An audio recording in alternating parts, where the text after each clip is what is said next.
Hi, I'm Scotty. Welcome to Scotty's Clock World. This is the Laurus brand Mickey Mouse clock, made under license to Walt Disney.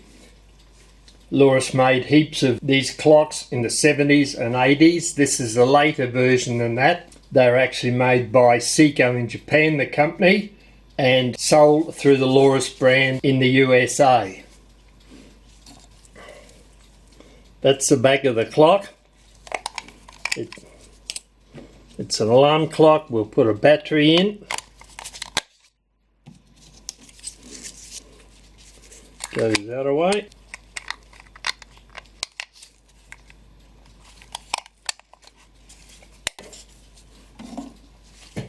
There we are. You can see it working now.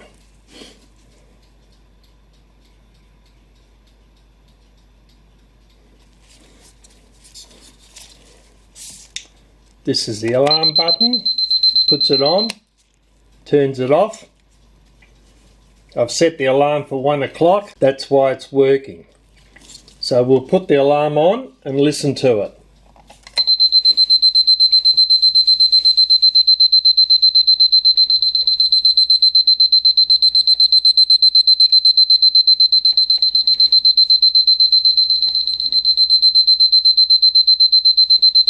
There it is. Turn the alarm off.